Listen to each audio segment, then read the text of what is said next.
तो गाइस स्वागत है आपके इस YouTube channel Hind class H234 पे। बहुत दिनों से इस चैनल पे वीडियो नहीं आ रहा था, तो आज से है ना आपके चैनल पे वीडियो देखने को मिलेगा। ठीक है, इस चैनल पे तो आज हम लोग आपका सब्जेक्टिव क्वेश्चन हिंदी का जो आपका 18 फरवरी को एग्जाम होने वाला है, ठीक है, उसका बहुत ही महत्वपूर्ण क्वेश्चन।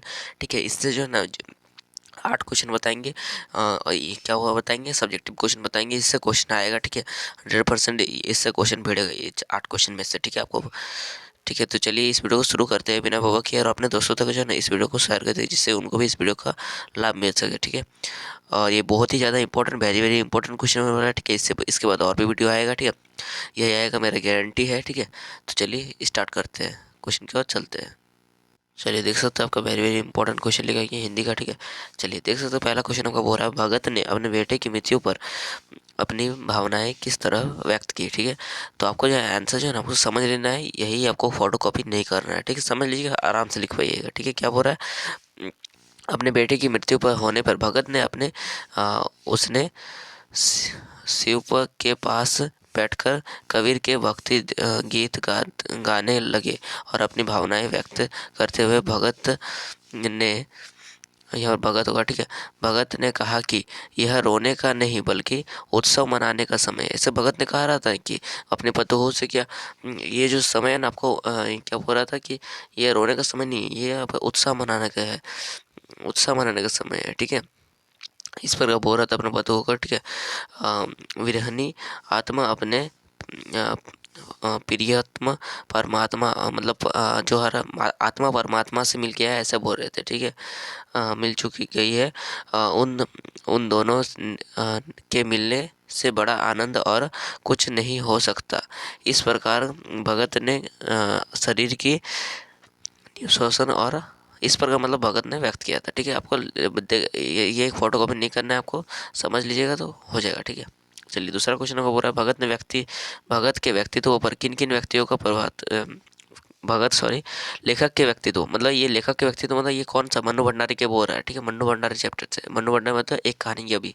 ठीक है, लेखिका के व्यक्तित्व पर किन किन व्यक्तियों का किस रूप में प्रभाव पड़ा था। तो पहला देखिए, पहला बोलते रहे, एक पहला प्रभाव पड़ा था उसका पिता का, और दूसरा पड़ा था उसका इसका किसका, उसका शिक्षकी का, किसका क्या नाम था उसका, शीला अग्रवाल, जो दोनों का प्रभाव पड़ा था। ठीक है, जो उसका पिता का जो ना, उसका पिता का जो था सकारात्मक और नकारात्मक दोनों प्रभाव पड़ा था, सकारात्मक और नकारात्मक जो उसका पिता जो है उसका बहन से रंग रूप में जो ये डिफरेंट करती थे, वो उसको ये नकारात्मक पड़ा था। ठीक है, इसका वो उससे क्या हुआ था, बहुत ही खराब हीन भावना पैदा हो गया था वो लेखिका के मन में। ठीक है, और सकारात्मक जब उसे क्या बोलते राजनीति करने को कहते थे, ये हो गया। ठीक है, इस पर का मतलब एक प्रभाव हो गया। और दूसरा प्रभाव था ना आपका उसके शीला अग्रवाल, उसके शिक्षिका का पड़ा था। शिक्षिका जो है ना उसे उसका जो ये था ना, जो भाषण देते थे, भाषण से वो बहुत ज़्यादा प्रभावित हुई थी। उसके शिक्षक से हुए जो है ना लिखने भी सीखी थी, और क्या करने थी, और वो जो है क्या कर रही थी, विरोध कर रही थी। ठीक है,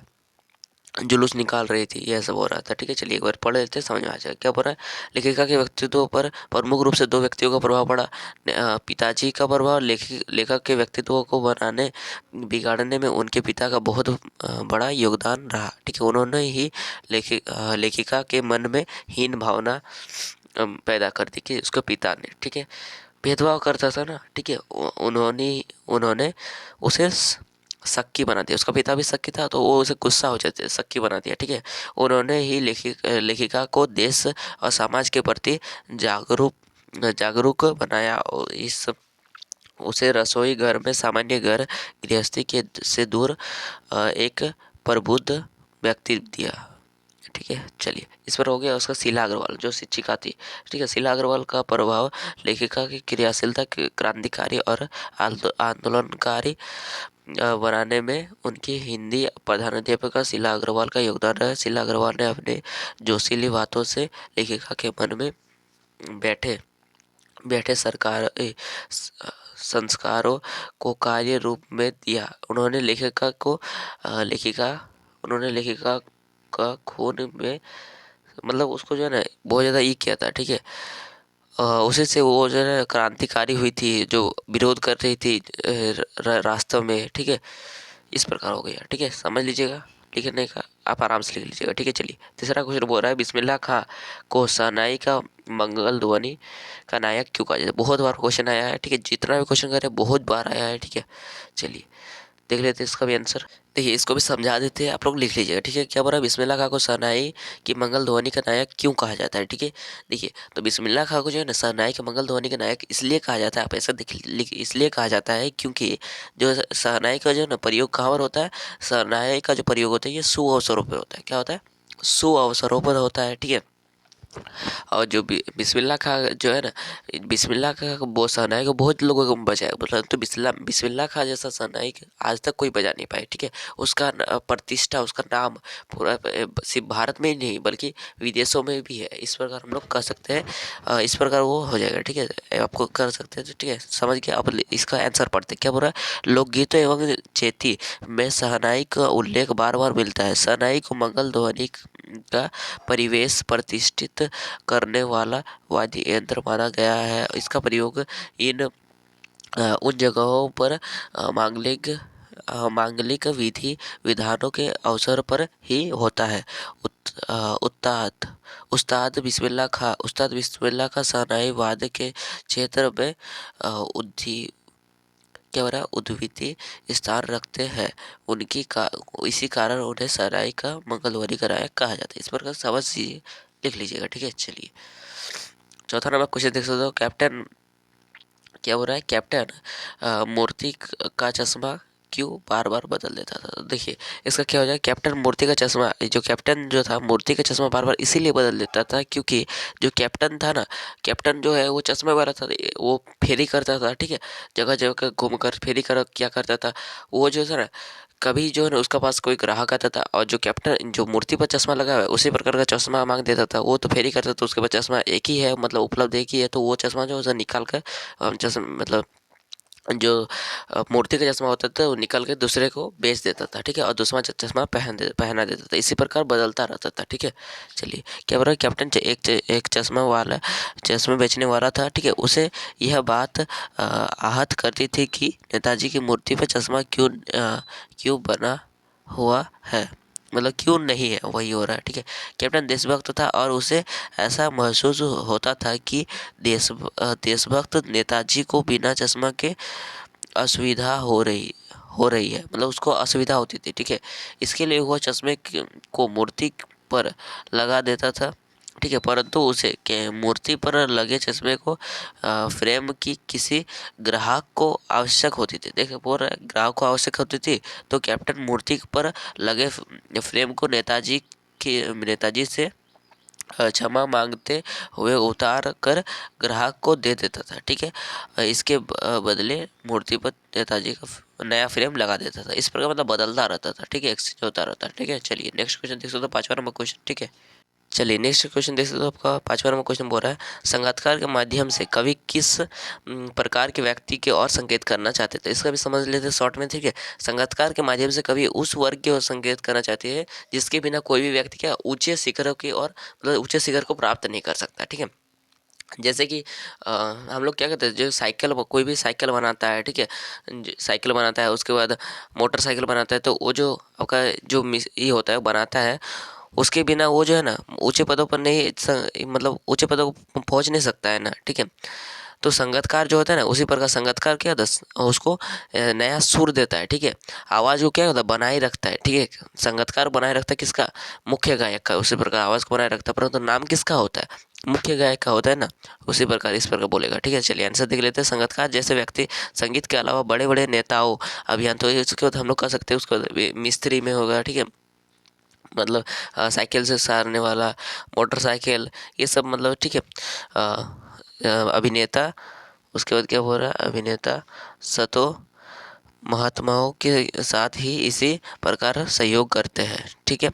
नेताजी के क्या हो रहा, नेताओं के इर्द गिर्द वाले सभी सहायक उपनेता अपने बड़े नेता के महत्व को बढ़ाने में लगे रहते हैं, ठीक है। मतलब अपना बड़ा नेता का ही नाम को बढ़ाता है, कार्य कौन करता है, ज़्यादा वो लोग करते हैं, नेता लोग करता है, ठीक है, सहायक जो होता है, ठीक है।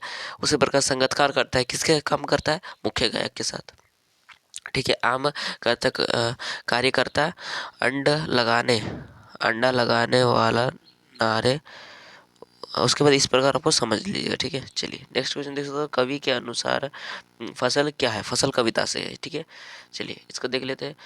तो कवि के अनुसार फसल नदी, मिट्टी, पानी, हवा, धूप एवं मानव श्रम की मिली जुली रूप है। मतलब ये सबसे मिला हुआ है। ठीक है, इसमें सभी नदियों के पानी का जादू समाया है। नदियों का पानी का क्या है? जादू है। कवि के अनुसार फसल नदियों के पानी का जादू है, मनुष्य के हाथों का स्पर्श की महिमा है, और क्या है? मिट्टी का गुणधर्म है।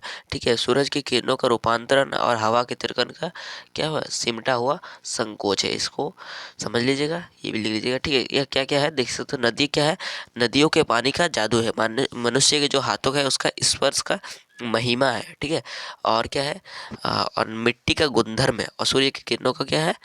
रूपांतरण है। ठीक है, ये सब आप कर लीजिएगा। ठीक है, और हवा का क्या है? थिरकन है। चलिए दूसरा आपका नेक्स्ट क्वेश्चन, उद्धव के व्यवहार की तुलना किससे की गई? उद्धव के व्यवहार की तुलना किससे की गई है? तो पत्तों से कमल के पत्तों से, और किससे किया गया है? और एक क्या क्या है आपका? तेल की मटकी से। ठीक है, जो होता है कमल का पत्ता जो होता है आपका पानी में रहते हुए भी उसमें पानी का क्या होता है? पानी से वो थोड़ा भी प्रभावित नहीं होता है। ठीक है, और तेल का मटकी जो होता है आपको क्या होता है? इसको भी पानी में रख देते हैं, परंतु पानी से ये प्रभावित नहीं होता है। ठीक है, इस प्रकार आपको बोल देना, लिख दीजिए कि ये उद्धव के व्यवहार की तुलना दो चीज़ों से की गई है। एक पहला, कमल के पत्तों के समान। ठीक है, कमल के पत्तों के समान, और जिस प्रकार कमल का पत्ता जल में रहता है, उस पे पत्ते केवल उसके पत्ते जल के ऊपर रहते हैं। ठीक है, उन पर जल का प्रभाव नहीं पड़ता। उसी प्रकार उद्धव श्री कृष्ण के पास रहकर भी उसका प्रभाव नहीं पड़ता। उसी प्रकार का देना है। ठीक है, चलिए नेक्स्ट उसके बाद देख सकते हो। ख नंबर हो जाएगा, एक हो गया आपका कमल का पत्ता, और दूसरा क्या हो जाएगा? उद्धव की दशा उस तेल की गगरी के समान है जो जल में रहती है, पर उस पर पानी का एक बूंद भी टिक नहीं पाता। इस प्रकार उद्धव कृष्ण के निकट रहकर भी उसके प्रेम को अछूता है। ठीक है, मतलब प्रेम को अभी भी मतलब नहीं जान पाया है। ठीक है, चलिए उसका देख सकते हो आपका 8 नंबर लास्ट क्वेश्चन। ठीक है, गैंगटॉक को मेहनतकश बादशाहों का शहर क्यों कहा गया? तो गैंगटॉक को मेहनतकश बादशाहों का शहर क्यों कहा जाता है? देखिए, तो गैंगटॉक को मेहनतकश बादशाहों का शहर इसलिए कहा गया है क्योंकि मेहनतकश लोगों ने इतना सुंदर बनाया। मेहनतकश लोगों ने ही मिलकर क्या होता है? गैंगटॉक को इतना सुंदर बनाया। जो आपका कविता में कहानी में क्या लिखा था? जैसे आसमान जैसे उल्टा पड़ा है, मतलब इतना अच्छा क्या बोल रहे हैं, मतलब आसमान जैसे उल्टा पड़ा, वो कविता में कहानी में लिखा हुआ है। ठीक था। ठीक है, सुंदर बनाया है। यहाँ प्रकृति ना तो यहाँ प्रकृति ने तो सौंदर्य बिखरा है। ठीक है, इसके साथ यहाँ के लोगों ने कड़ी मेहनत करके इसे और भी सुंदर बनाया है। ठीक है, मतलब जो है ना, यहाँ के लोगों ने ही मिलकर इसे क्या किया? इतना सुंदर बनाया है गैंगटॉक को। क्या कि महिला जो थे वो ऊपर हाथ में क्या जो है पत्थर काट रहे थे। ठीक है, पत्थर को टुकड़ा टुकड़ा में कर रहे थे, और वहाँ पर ये कर रहे थे, और कई को बोले थे कि कईयों की तो मौत भी हो गई है। इस प्रकार वहाँ पर मेहनत करके ही ये सब बनाया है। ठीक है, तो चलिए इस आज के लिए इतना है, फिर मिलते हैं नेक्स्ट वीडियो में। तब तक के लिए बाय, जय हिंद, जय भारत, और कमेंट कर दीजिएगा अगला वीडियो किस पर चाहिए। ठीक है, अभी इसके बाद तो साइंस का आपका है 20 फरवरी को। ठीक है, चलिए मिलते हैं नेक्स्ट वीडियो। तब तक के लिए बाय, जय हिंद, जय भारत।